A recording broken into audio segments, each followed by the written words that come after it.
Welcome to Manicflow Money, a simple approach to looking at the world we live in and what could be affecting our asset, saving, and retirement choices. Here's what we have today. It's a couple of things. First is the report that was recently released by the Swiss blockchain investment firm CVVC. Second, I will finish with a video with Lynette Zhang and Eric Griffin from ITM Trading. Let's get started. This first article was written by Rachel Wolfson, because from an enterprise blockchain adoption to the rise of decentralized finance, it seems like the blockchain landscape is constantly evolving in different ways. While impressive, it's important to understand how blockchain is being applied within various industries. In order to highlight blockchain's current global impact, a Swiss blockchain investment firm, CVVC, is releasing a new report together with Big Four firm PricewaterhouseCoopers Switzerland and Cointelegraph, entitled CVVC Global Report H1/2020. I believe they wrote H1 because this is going to come out twice a year. This is the first half. And the report provides a detailed overview of companies applying blockchain technology across 8 different sectors, including art, crypto banking, crypto exchanges, custody providers, market makers, platforms and protocols, token issuance companies, and venture capital. While a preview of the report discussing blockchain's impact in the art industry was released in July, on the 21st, I believe, the full paper was just released yesterday, September the 14th. Nikolai Rainbow, reporter and co-author of the Incubation and Ecosystem Manager at CVVC, told Cointelegraph, that the goal of the new report is to map out the global blockchain ecosystem, outlining the main activities of top organizations in each sector. And I quote, "Experts are featured in short sections covering trends and future insights. Each sector will also include an eventual in-depth online panel discussion hosted by Cointelegraph with experts from each respective industry mentioned," end quote. According to Reinhold, the CVVC Global Report consists of data taken from company sources, crypto exchanges, media reports, and social media. While this is the first report of its kind, and why I think it's super important, subsequent editions will be published every 6 months to reveal the most up-to-date trends in industry growth and development. Featured below in this article are a brief summary of what readers can expect from the report. So, next section is the growing role in crypto banks and brokers, because cryptocurrency companies have started to expand their offerings to provide features like interest, loans, and digital assets. You can find that when you do soft staking or staking. As such, crypto banks and brokerage firms have been playing an important role in driving mainstream adoption into cryptocurrency. In order to highlight this, the CVVC Global Report includes an entire section on crypto banks and brokers. One of the most interesting insights mentioned comes from Matthias Limbach, a co-founder of Signum, which is a digital asset bank. According to Limbach, the regulatory digital asset ecosystem is critical for the development of crypto assets. I quote, "This market is forecast to be worth $24 trillion by 2027 and has a disruptive potential to reshape the secularization business model in the coming years," end quote. So let's talk about crypto exchanges. The report also discusses the role of the cryptocurrency exchanges, comparing them to traditional stock exchanges, since they're able to buy and sell cryptocurrencies. This is how I utilize part of my crypto finance business model. I do some shorting and sometimes some day trading. It's important to note, though, however, that there are many different types of crypto exchanges. Each focuses on different functions. For example, Roger Darwin, actually, is a board member of the Bitcoin Association in Switzerland and a co-founder of the FinTech chapter of Syntec, which is a business angel organization in Switzerland, explained that the crypto space currently needs a safe place to buy and sell tokens, since many crypto assets are categorized as such. And I quote, ideally, that place is a jurisdiction that investors associate with stability, prosperity, and financial trustworthiness. It should also be easily accessible to retail and investors as it is to banks and professional investors, end quote. It also moves on to talk about the custodians that are crucial for crypto adoptions. The services have also been on the rise as regulatory developments are implemented. Regulations are needed so bad. This will give trustworthiness to the liquidity in this market. And fortunately, the announcement from the U.S. Office of the Comptroller and Currency now allows the national chartered banks in the United States to provide custodial services for cryptocurrencies. It's a huge step forward for the custody providers, and it's going to encourage more digital asset firms to apply and become qualified. This next section was talking about liquidity. So market makers drive liquidity, and there's a great quote in here from Anton Golub, who's the founder and CEO of Flow Technologies, where he says, there exists one crucial hurdle that obstructs this future development. The crucial success factor of the digital asset ecosystem is liquidity. And at the moment, we see most tokens are not easily tradable due to the lack of liquidity, and the vast potential of decentralized financial systems threatens to wither, end quote. And I will digress for a second. There's some amazing burst in the DeFi market right now. And when you go to find and try to find some of these obscure coins, it's challenging, because if you're not trading at the right time of the day, or you're not ready to trade or ready to buy, you're putting in a limit order, and sometimes you're getting to these traditional asset market purchases in a non-traditional market. And so I will say that this is definitely something that I've seen growing more, but is much more needed to make this a viable, trustworthy place. When liquidity starts to really happen and investors go, get ready, y'all. That's why they're doing this stuff now. It's 2020. 7 years, guys. Moving on.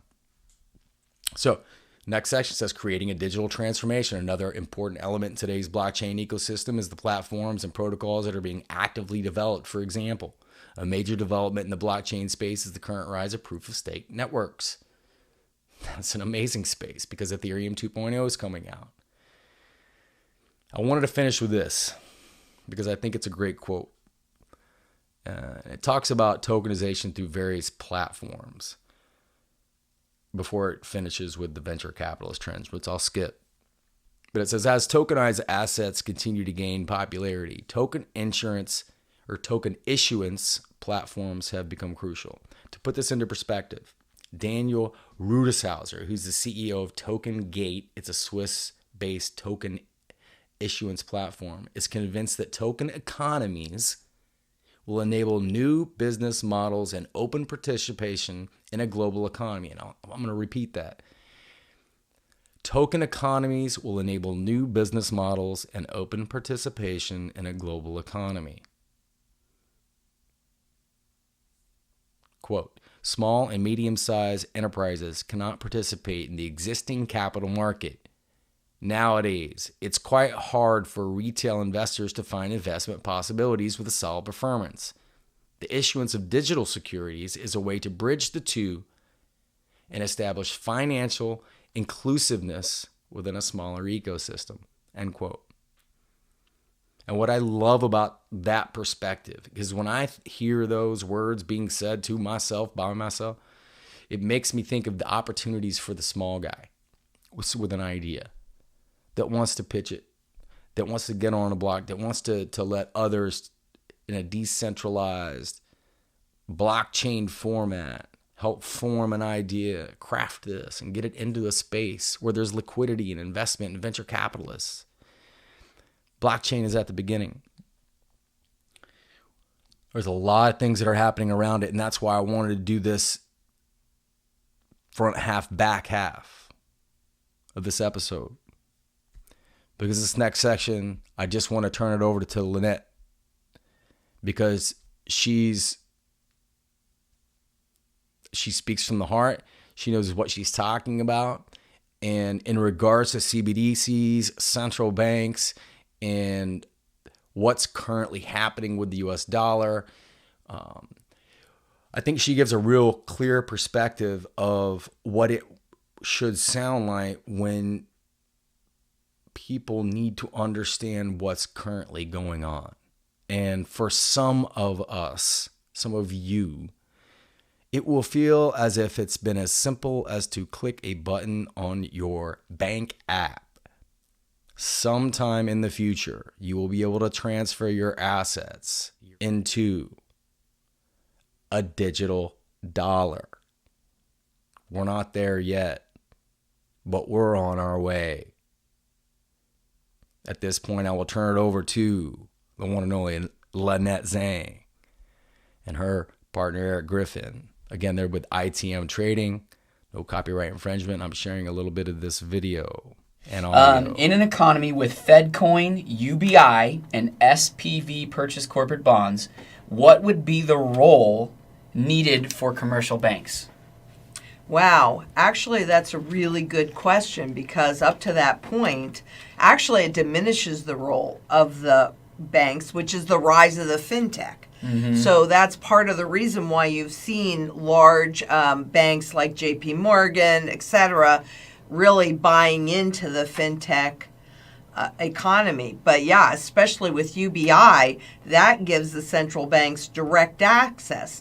But they needed the banks to promote it. Let's kind of talk this through for a second. I was kind of thinking, because when I read the question, I also was like, wow, that's a really interesting question. And I kind of thought, I could see them being almost in a more of like the not commercial, but the private, like lending facility, right? So if you need a mortgage, you're not going to go straight to the Fed, right? You're going to go to the Wells Fargo, Chase, something like that.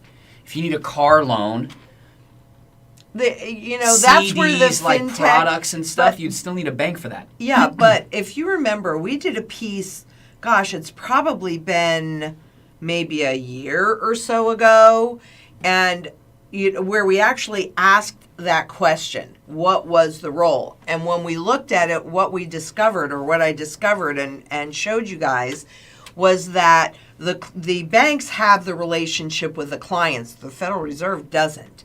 So they need that relationship. So that's their link. But where they would have normally been distributing the Fed policy, that's the piece that will be diminished with all the advent of that new stuff. So the role of the banks is probably more about relationships.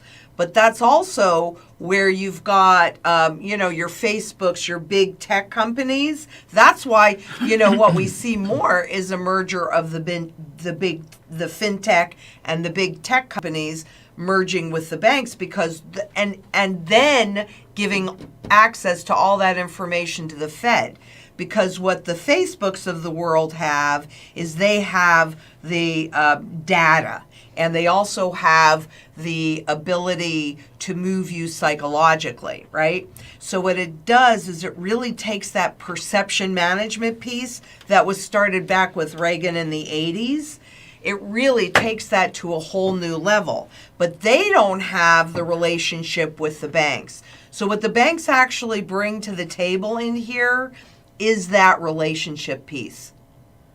So you've got the Fed right there that then can control their policy and how that goes directly to the consumer, so to almost the public. like a customer service face. Yes. To what the Fed and the central banks are up to. Yes. And they've been working on this piece. So, I did one. Do you remember when I did that one? I don't even remember what it's called now. Mm-hmm. But I definitely remember that piece because they were, the press on it was how separate these two entities are. But when you look deeply, what you saw is how they were coming together, because the banks have that relationship. I mean, how long have you been with your bank? My I don't point. even know. Exactly So my long. point. How long have you guys been with your bank? Right? It's you don't painful to even try to change. Exactly the point. Exactly the point. So I think what we're really seeing, and we are, not I think, we are really seeing is a merger between the Fed, who has the printing press, the banks that have the customer relation, and then the big data all coming together, surveillance economy. So that's what it is. That's Fed coin thing is the thing that scares me the most. You I know, mean, now you're not depositing money in the bank, right? Correct. It's just there under the Fed's total control. They can spin it with, hey, you can only spend it on this. This is how much time you have to spend it. If you don't, it'll expire. You can control the velocity. They can control the velocity and the amount. Yeah, but let's kind of back up here because this is a really important topic. So I'm really glad that question came up because it's actually the Fed now. That's the name of the account, but they're going to be issuing digital dollars, right? So that's what I've been saying forever. What they do is they keep the name the same, right. And then the perception is nothing has changed. And especially when they just make that deposit, right? They push a button, takes no effort, takes no time, doesn't even take what costs are involved in that, right? And then, you go, wow, there's $1,200 a month or $4,000, whatever that number is going to be. And it's easy to spend. The easier it is to take in, the easier it is to spend, the less value it all has. Right? So this is the setup to the hyperinflation. Now, I was listening to CNBC this morning, and they were, one of their surveys. Before you say, because you just said I'm listening to CNBC, and we get a lot of people who comment on our channel about you listening to CNBC or like the mainstream media. I've got to. Right. I need to know what they're saying. So let's go back and explain that because people, they're like, why do you listen to that, mainstream media? But okay. I think it's super important to address that, and I'll write that down. We don't want to bypass that. So anyways, you were listening to CNBC. Okay. And, I was listening to their surveys, and they said that they don't anticipate the Fed raising the rates until 2023 or something like that. And they can't raise the rates, so yeah. And they're even going to allow it to run hotter, inflation to run hotter, which means that they're justifying the beginning of the hyperinflation. Now, a lot of the hyperinflation, I think may have already started, and particularly when it comes to food. And they can justify it because of the breakdown of the supply chain, et cetera.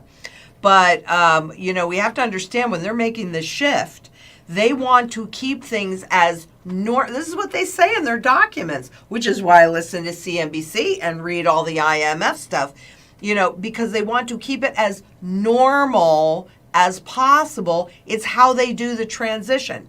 And make no mistake, we are already inside of this transition.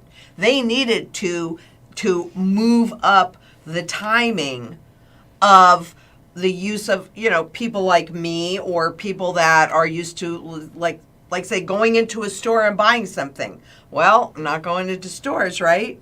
So you're buying it online. The assumption is you're going to get comfortable with it. I'm not comfortable with it. I really don't like it at all because I'm a locavore. I like to buy local and support the community. So I'm not comfortable with it. But all of this is really about speeding up that reset pattern. And we're already in it. It isn't just that last big or three big boom, they reset the currency 1,000 times. It's nuanced. It's slow until it's fast, but we're already walking through it. There isn't one little doubt in my mind. Every day is a school day, and I hope that sharing this content will help. If you've made it this far, please smash the red subscribe button and like this video. And a reminder, I'm a Main Street provider and not a Wall Street advisor.